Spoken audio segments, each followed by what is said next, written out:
Welcome to The Business Strategist, the show for CEOs and founders ready to scale fast, lead smarter, and build a business that doesn't rely on them.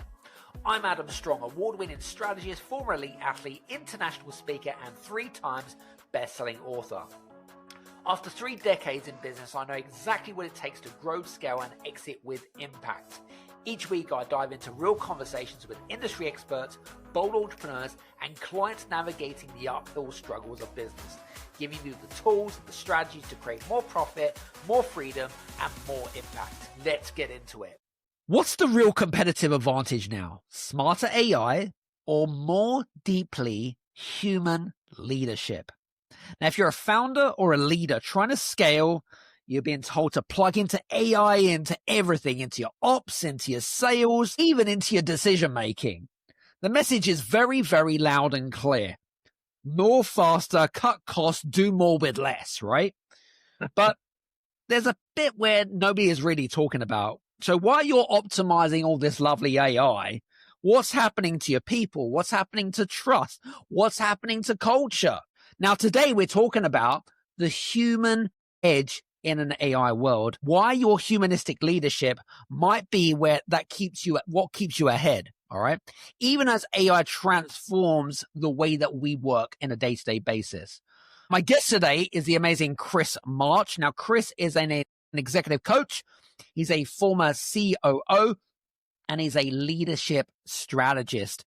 And we're going to be basically unpacking on a number of core topics, but the main topic that we're going to be talking about is how to use AI without losing your team's trust or your engagement, and even with your audience. We're also going to be talking a little bit about some of the biggest leadership mistakes that you make in the AI world. And there's going to be some very thought-provoking conversations that we're going to be having off today. So, Chris, welcome to the show. Thanks, Adam. Excited to be here. Really thought-provoking topic for today, Yes. isn't it? And, really, truly appreciate you being on today's show. And I want to, again, I want to jump in here because for you guys that are listening in again, if you're leaning into AI, but feel like there's this fine balance between losing the soul of your business or your brand, then this episode is definitely for you. Mm-hmm. Because I feel like, I don't know about you, Chris, but I feel like we see it on places like LinkedIn where you and me play a lot. We have, we create a lot of content, and everyone is whining about AI commenting, AI posts, AI this, AI that, right? When leaders hear AI is, to transform business, I mean, what's the first thing that you think about? What is it that they're getting wrong about the human side of stuff, even though they're being told, hey, get implementing AI as soon as you can, ride the wave, otherwise you're going to get left behind. What's your thoughts? I think there's still a lot of fear. It's the fear of unknown. Naturally, as humans, we're not wired for change. We don't feel comfortable with that. So I think it's very similar to the .com bubble. For hopefully your audience is old enough to remember those times. You remember when the internet first came around? We were very I was very sure. Young. I was very young, so I don't know about you, but I'm not that old. No, it's very similar. I think the approach is similar, where people were unsure about it. The internet, the Y2K, there was this really the .com bubble, and people were unsure about it. And we fast forward to today, or 25 years later, and the internet connects the world in a much, much better place, right? We couldn't be having this conversation. People couldn't be listening to this conversation. It's transformed life. And I think as we continually progress and work through AI, I think it'll be very similar once we move forward and we have further time between when it's implemented and the implementation, that everyone can see and the benefits that it has. Yeah, I can definitely understand your kind of argument around that. I mean, there's definitely an element of people that are embracing AI, and there is an element of people that are not embracing AI, as like we call riding the wave. What do you think when it comes to because a lot of our listeners are founders and they're CEOs and they're business owners in their own right. What do you think that they're doing wrong when it comes to, implementing certain AI and what do you think they're getting wrong in terms of the human side? Because we talked a little bit about, trust. We talk about connection, human connection, which kind of went through that during 2020. We always talked about authenticity and vulnerability and stuff like that because of the world being in a funny place. But how does that where do you think people are going wrong? I think they don't know where to start in a lot of different ways. I think everyone understands ChatGPT and they're doing basic prompting, helping rewrite a few emails here and there. There's some lift overall that's being done, but then unsure of where to start. And when you don't have clarity, that creates confusion. So you're just doing the little bits where you feel you're getting uplift. So it's about understanding where you can get that lift within the organization to run more efficiency. I think AI is really a multiplier. Think about if for any business owners, think around the repetitive, the mundane tasks that people are doing. Where can you implement AI to help people take that off their plate to do more of the things that they do really, really well? And one thing that actually springs to my mind is the fact that because, AI is not going away anytime soon. We know that. And anyway, it's been around for many, many years. One of the things that springs to my mind is the feeling of two things. Number one, feeling of being overwhelmed because we've kind of been thrown this left, right, and center, right? But number two, I feel like and I don't know if it's just me, but there's like an underlying pressure that if I don't do something, number one, I'm going to miss out. But number two, someone else is going to beat me to it. Does that make sense? Yeah, it's natural FOMO, right? We feel like we're missing out on something, so naturally we want to do it. Exactly. With the rise of a lot of SaaS companies now that using software and the entry to market when it comes to like not even needing a coder these days and just having an AI agent or whatever, right? And if I don't do everything, like what's the damage could I do to my business if I don't implement certain things? Yeah, I think it's just the time that we're in as well. We're so rich with information. We're presented with so much every single day, and we have to make so many decisions. And we can be caught in a spiral. And I'm sure a lot of business owners feel the same decision fatigue that you have, all the decisions you need to make every single day while you keep hearing about AI. What am I meant to do? Where am I meant to start? Where does it have the biggest impact? So that's where, to your point, I feel there's a lot of overwhelm and people just not sure and just sitting back and taking their time with it. Yeah, I agree. Obviously, today's topic is all about the human edge in AI. What does that actually mean from your perspective, like in practical terms for people that are listening in or they're looking to scale and exit and things like that? What does human edge in AI really mean? So I think it's a beautiful thing. I think it's an opportunity where we have right now of the rise of machines, or any different way you want to word it or package it. It is getting back to the fundamentals which make people thrive. And I think it's those soft skills that are talked about. I think they're not just soft skills. I think we need to rebrand soft skills. They're essential skills which are going to compound over time. And we can see the market is reshifting around human value and what we can do in the marketplace. So think about your time management, your energy management, your leadership, your influence, how you communicate, all these different things. When you think about soft skills, these are the things that give you an edge and remind people that you are human. And these are the things software, AI can't take away from you.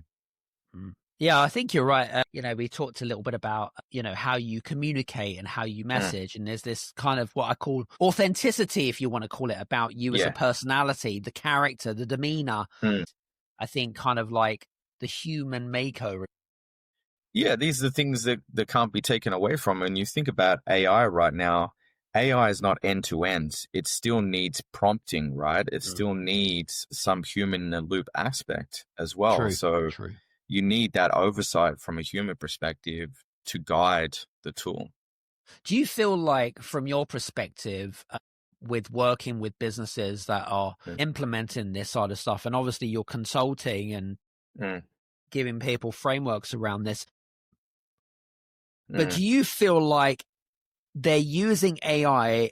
Are they really embracing it, or are they just using it as an excuse to then just lay people off? What's your thoughts? Yeah, it's a lot of that's coming from the media, right? However, I think it was October, there was 170 layoffs in that month in the US, which is the most in 20 years. And the headline was AI is taking all of these jobs. And I shared an article and a post around this on LinkedIn. The market isn't shrinking, it's just resorting around human value. You mean 170,000, right? Yeah, 170,000. 170,000 job losses were reported in October, which was the highest in 20 years. And naturally, with the conversation, with everything that's going on with AI, that was reported that this is all due to AI. But I see it really as a shift. It's resorting around human value. And to your point, and what we're discussing today is those human elements are going to be your edge moving forward. Those decisions that you can make without software is going to be your edge. Those relationships you have, the equity that you have, people automatically think of you, the influence that you have, the way you can communicate and influence, those things are irreplaceable. AI can't take that away from you. Would you say that AI increases that USP, or would you say the humanistic side of stuff increases our USP, or do you think there's a balance between the two? It's a great question. And I think it depends on your positioning and what, if you're offering a product or service, right? I think if naturally, let's say for a content creator, their unique selling proposition is going to be unique to that person. I think your edge will be what you can offer, right? And then if you're in the AI industry or something that's blending a lot more AI, that's going to multiply you and give you an advantage versus a competitor who may not be implementing AI as effectively or as quickly as yourself. So I see it as depending on the situation and the product or service that you have in the marketplace, there's benefits to both. So that would be my answer. It really depends on the situation. I guess the multi-million-dollar question, or playing devil's advocate, would be is what does that balance really look like, right? So again, I suppose it's dependent on each business and each founder, I guess, in a nutshell, right? Yeah, I think the key part of it is AI is there to help multiply you. It's an amplifier to allow you to be more productive. And you look at it, even if you're a solopreneur or you're someone who has hundreds of people on your team, identify where there's an opportunity to remove those manual tasks, those repetitive tasks where AI can do that lifting for you. Of course, with the human in the loop to ensure the work is 100% accurate. So your people can be more productive depending on your industry, closing sales, bringing in revenue, focusing on higher revenue tasks. And for the solopreneur, those things that you don't like doing, you typically put off or you procrastinate, pass them off to AI so you can do the work that you're meant to be doing, right? So there's benefits to both sides. Yeah. No, I absolutely agree. Because you work in the world of executive coaching, so you'll be working with a lot of companies. I mean, you've worked with companies in North America, you're in Australia now. How is, from your perspective, you've probably seen observation-wise, you've seen how AI is potentially eroding trust day to day, whether it be in teams, whether it be in leadership, with prospects or the audience or whatever it is, and how people and also about how people feel about what the future holds. What's kind of been some of the feedback? What are you seeing on a day-to-day basis in working with those companies, and how do you kind of like get around that? I think with the AI piece, a lot of people are questioning the validity of certain things, right? Because AI can generate videos. I see it on social media. There was a video around someone having a conversation with someone and people were asking, is this AI or not? Right? Those are the type of conversations. So we're already, the lack of trust in society is playing out culturally as well. And we really have to take a bigger lens. I think there needs to be governance here around those type of questions to ensure that the work that we're putting out from a company perspective, and also the content that we're putting out is true and validated. So I think that's just culturally we're seeing that people don't believe everything that they're seeing right now, and that then naturally comes out in the work that we're doing. And I think from a business perspective, what it comes back to is the human edge. Is that the one thing you can't take away, Adam, is if you're my direct leader, let's say, let's go and have a conversation. Let's not sit behind a screen. Let's sit down and have a conversation around what's happening in your business and how I can better support you to help move the business forward. So I think it's just around getting back to the fundamentals. And that's what I try to remind people of if they're second guessing themselves around leadership and how they implement AI. First, let's look at the fundamentals. Are we doing the fundamentals correctly? And that starts with a human and helping other humans get better at the micro level. Yeah, I love that. It's a really good point, actually. And you're absolutely right. I think people forget about the core fundamentals and growing a business, scaling a business, exit the business, whatever it might be. But I think you make a really valid point there.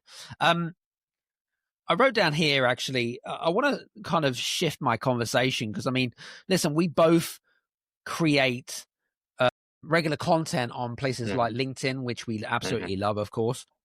When it comes to if humans can't tell between what's human and what is AI generated, how does that affect a thought leader's credibility or a thought leader's relationship building with regards to their audience?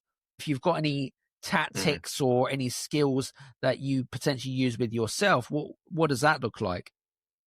Similar to yourself, Adam, we both share content, and we're seeing the barrier to entry to put our content now is so quick thanks to AI. So there's a lot more content being on the platform, copy and paste style content.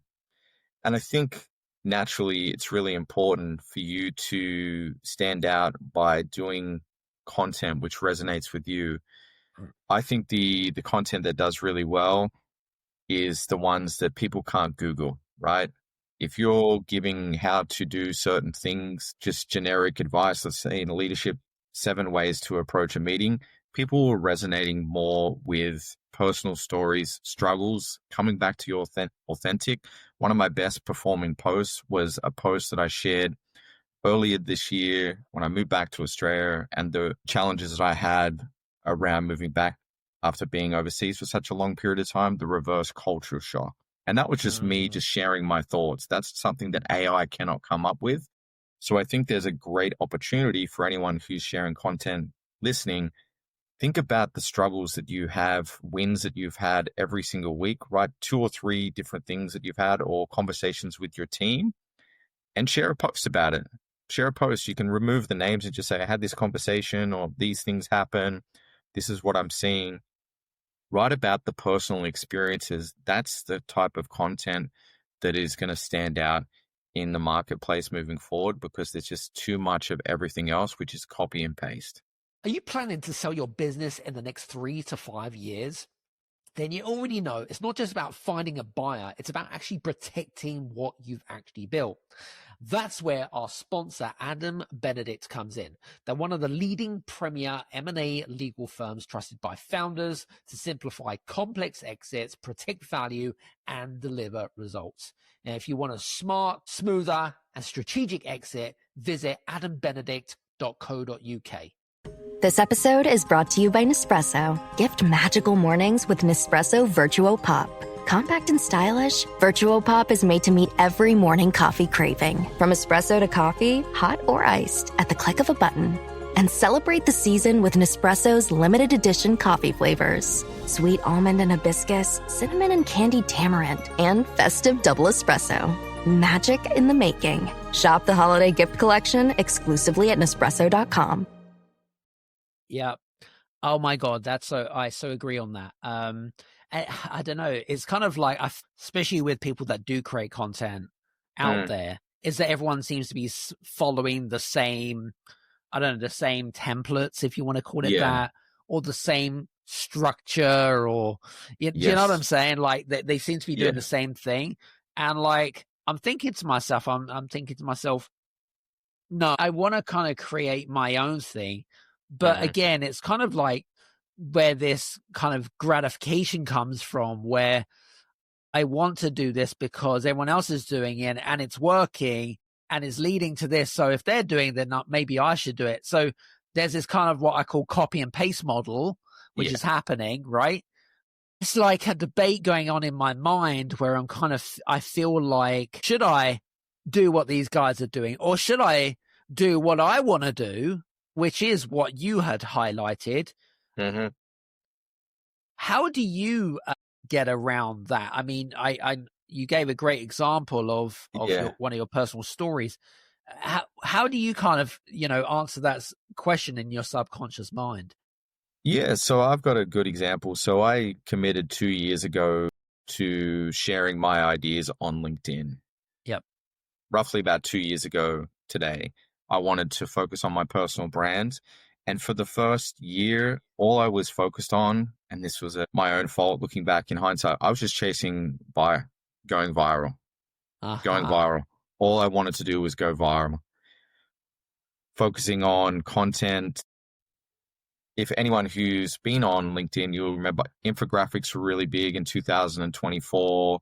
I was putting out a lot of infographics, the billboards. I was copying and pasting exactly like everyone else, looking at validated content and then reshaping that in my own thoughts and just doing exactly what everyone else was doing.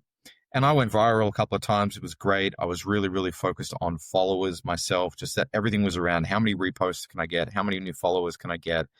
And I wasn't really doing a service for myself at all. And it wasn't helping me generate business for me at all, because all my content was about going viral. And about 6 months ago, I then shifted and I said, look, this is great that I'm going viral and I've got all these followers, but I've got 0 clients that have come in from that.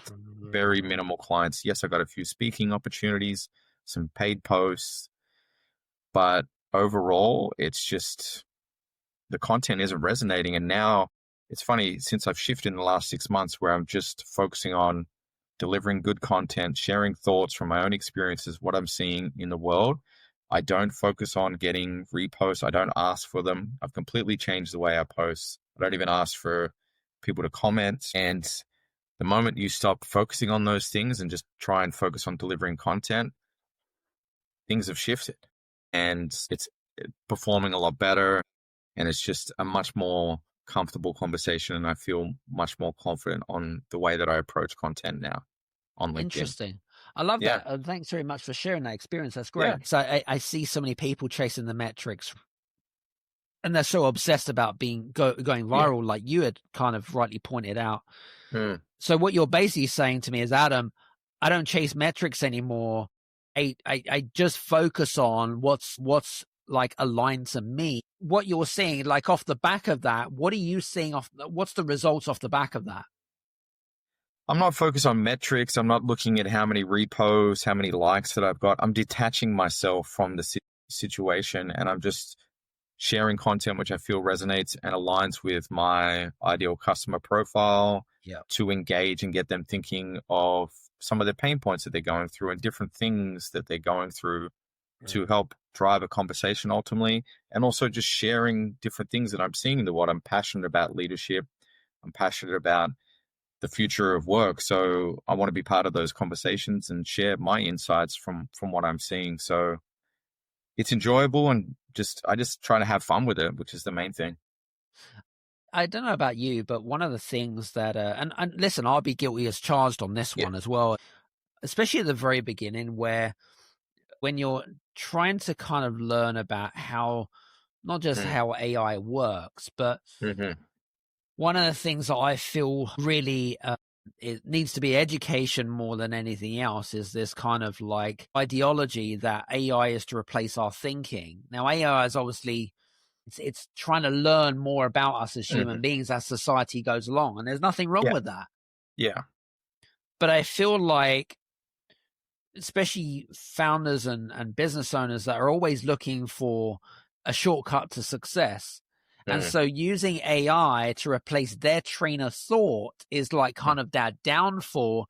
And, I see it every day. I'm sure you see it every day, is that when a post is written by AI, just by looking at the structure, or, you know, when there's too much capitalization, or there's too many hyphens, or there is this hit me hard. Like, you know, there's sentences which is like, hey, that's bullshit. You wouldn't say that, right? That's stupid. Do you know what I mean? You've seen that a lot. I don't know. Yeah, the M dashes is the biggest giveaway, right? The ChatGPT writes M dashes in everything. So that's when did everyone start using M dashes, right? All of a sudden we're poetry writers. So it's a big focus on that. And I think the most important thing, to your point, is one of the best writing tips I learned from LinkedIn: before you post anything, say it out loud. Say it out loud. And if it doesn't sound right when you say it out loud, don't post it. I learned that about a year ago. And now if it doesn't sound like me and I say something like, this hit me hard, I don't say that. Why am I going to post that? So for anyone that's thinking about content or producing content, say it out loud. It'll really help you to align with your voice. Have you found, I don't know about you, but have you found, in terms of like on a daily basis, what have you found has really kind of not just shifted your mindset, but also are there any kind of daily rituals that you've used to improve upon the content that you're connecting with your audience? Is there anything that you've done or anything that's changed for you? It's just like anything, you've got to put the reps in. I think over 2 years now of just constantly writing, and if anyone's listening, go check out my profile from 2 years ago and see my content 2 years ago versus today. It's much, much better. And that was part of my goal of writing on LinkedIn, was to become a better writer. I thought I was a good writer, but I'm definitely a more refined writer. And I think that just comes through getting through the reps, right? And writing comes through clarity. And that's where sometimes if you're really, your thoughts are jumbled, try writing it out. And sometimes when you do content, I'll write my thoughts one day and then I'll come back to it and then finish it off. Sometimes I'll get AI to look at it, optimize it. Of course, there's an element that can speed that up. But all the ideas that come from me are what I want to execute on. Yeah. It actually reminded me of a great post that I'm going to write, actually, which I'll share, by the way, for you ladies and gents, if you're interested in going to have by Monday. It'll be on there by Monday. It might even be on there tomorrow. I don't know, but definitely be on Monday. So anyway, depending on when you're listening to this, of course. What was I going to say to you? Yeah. So that's a really, really good train of thought. Now, if a founder wants to use AI without, should we say, weakening trust with their team and their audience and whatever it is, give me 3 non-negotiables that you'd put in place so that AI doesn't destroy the trust in the team, so that AI doesn't destroy trust with your audience, so AI doesn't destroy trust with your consumers. Is there any, what are 3 non-negotiables that you'd put in place?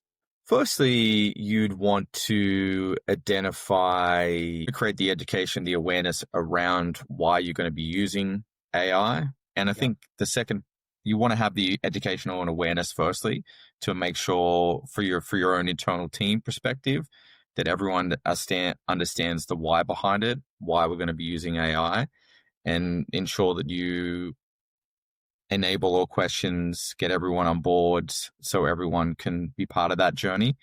Secondly, I think it's important for you to be transparent around the use of AI as well. That's really, really important. If you're going to be using AI, if you want to get that trust point, let people know. Very cool. That's important. So the trust part and also the governance part as well, and making sure the big piece, and I'm sure you see this as well, Adam, is how we're using AI responsibly. Yeah, I agree on that 100%. Very so good.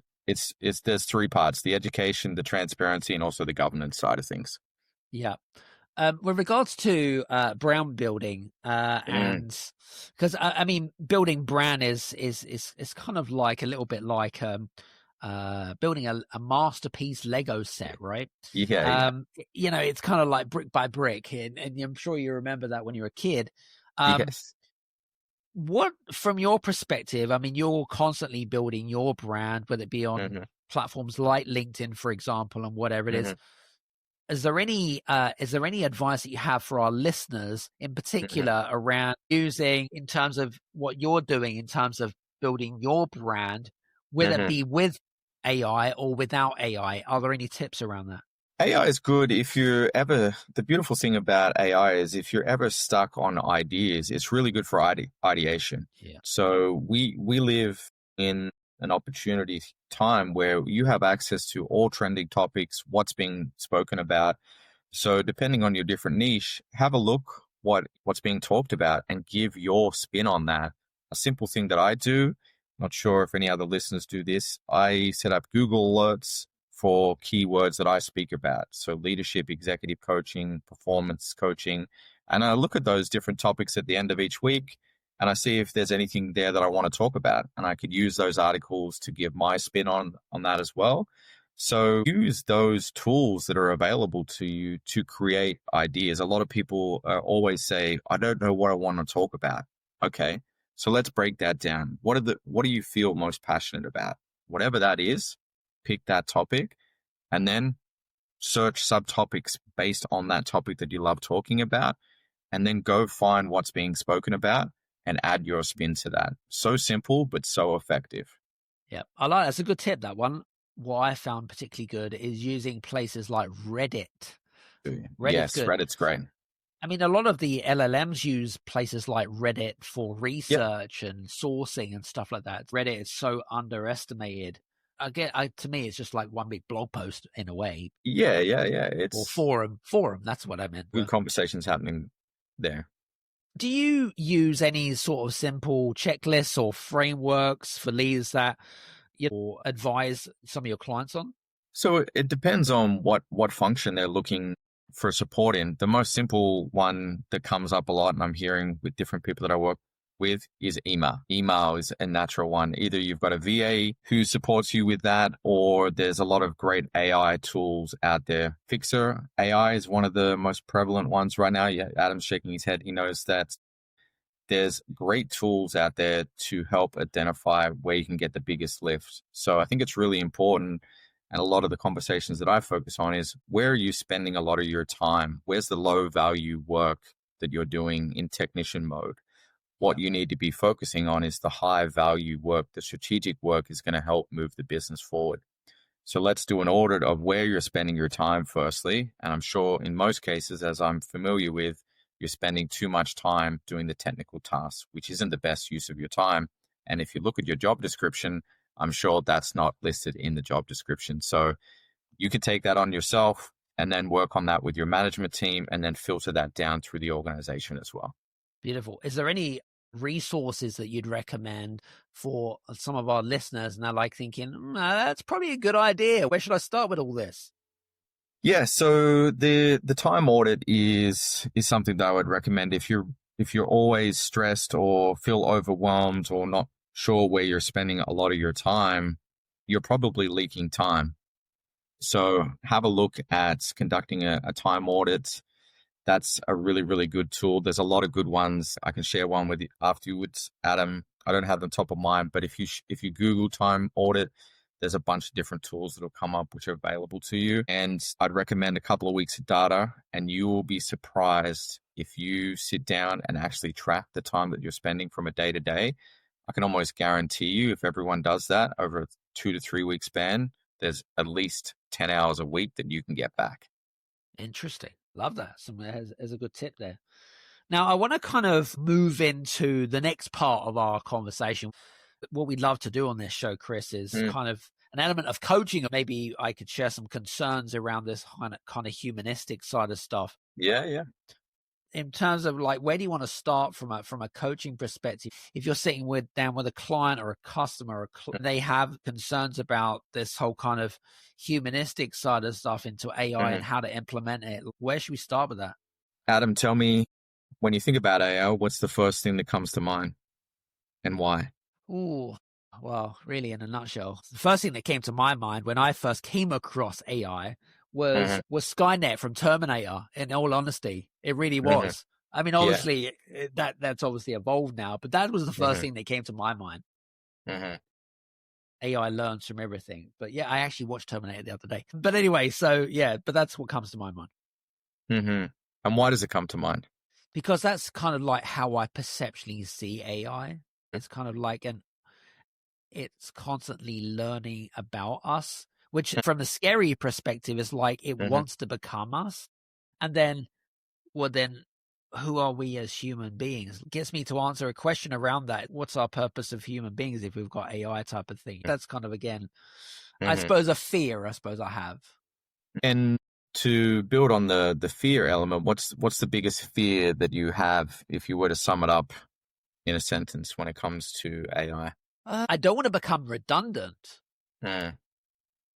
And I'm sure this is the same for some of our listeners. Like if we're doing particular roles or we're doing particular activities or actions or whatever, that fear of like being redundant, well, then what's the point type of thing? That's kind of like my biggest fear, I think.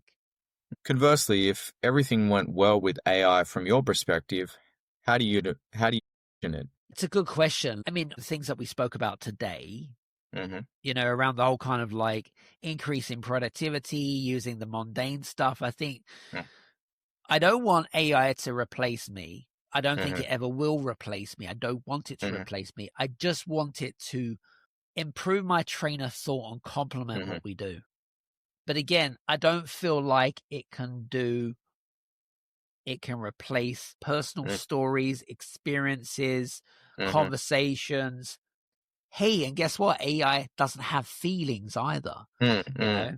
So I feel like the element of psychology, which fascinates me, I don't think it can replace any of those things. But I do think that it could make subtle improvements to what we do on a day-to-day basis.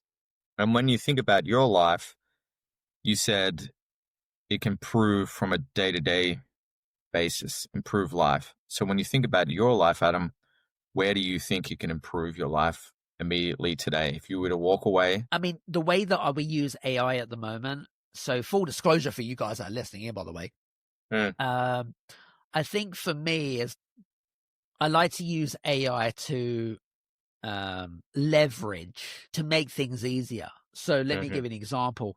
If I'm creating a post, and you might do this as well, if I'm creating a post, I want AI to be able to challenge my train of thought.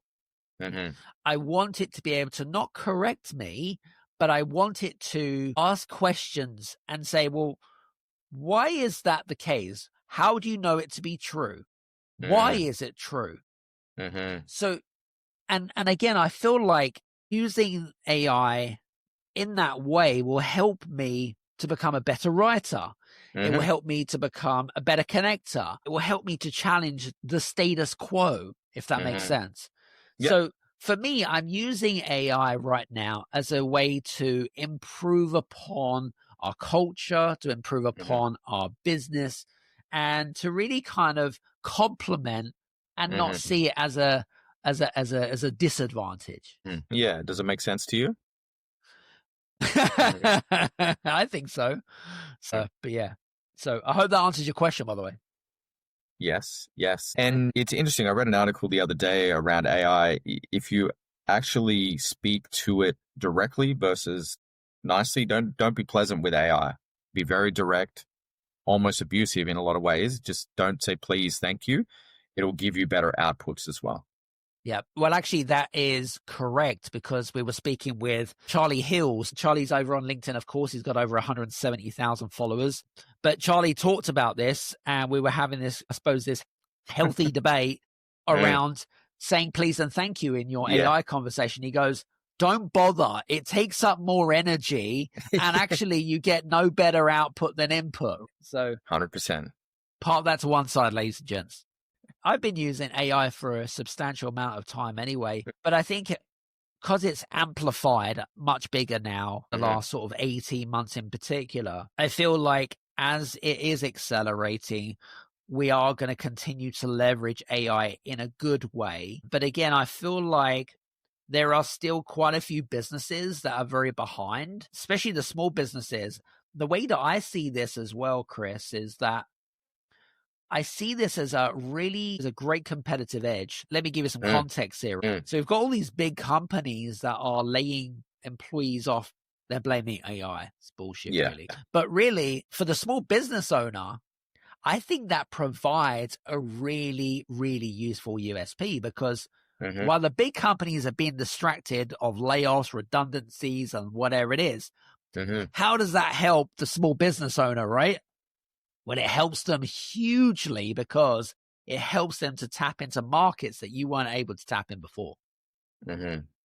So I don't know. I just feel like we're in a really good position, like from an opportunity perspective, where we can jump onto this train where we can get to the market quicker than the big boys. Yeah, I think speed to entry, to your point, and speed to implementation. Bigger organizations, there's more bureaucracy, red tape, implementation. You probably have to go through a team of 5 to 10 on the leadership team, depending on your size, to get it approved. Has to go to legal, has to go to HR. All these different functions need to touch it before you can implement. Small business, depending on your team, you can have a quick discussion. Where are the gaps? Identify them. Let's move forward. Simple. Absolutely. 100%. Love it. Listen, I know that we're coming towards the end of our conversation, and I think it's been very thought-provoking, actually. So I just wanted to, I greatly appreciate our conversation. So thank you so much. Just final thought of just before we wrap up today, but are there any takeaways that we can take from the conversation for some of our listeners?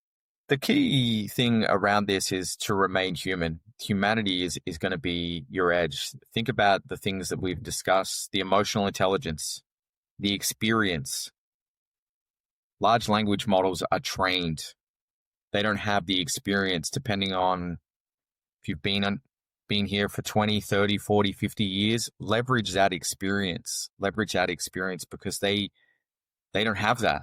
Think about the judgment calls that you make, the relationships you have, the people you can influence, what you bring.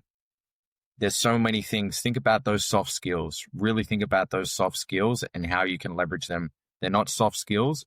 They're essential skills for you to thrive in the modern day workplace. Love it. Some very good stuff there. Thank you again, Chris, for being on the show. For you guys that have been listening very attentively, I hope that you've enjoyed mine and Chris's discussion. And again, I think it was very, very timely. So if you have any questions, by the way, feel free to reach out to Chris. We'll put his socials in the show description notes below, of course. If you have any questions with regards to today's show and you want to email me, I put that in the show description notes, of course, as well. And again, I see this in every episode. We have more followers than we have subscribers. So if this is the first time or you are a regular, please do me a favor. Make sure that you hit the subscribe button. And if you want to leave a 1 or a 5-star review, whichever you feel is based on today's conversations, we hope that you come back. We hope that you get some value. And from me and Chris, hope you're well and take care. We'll speak to you soon. Cheers now.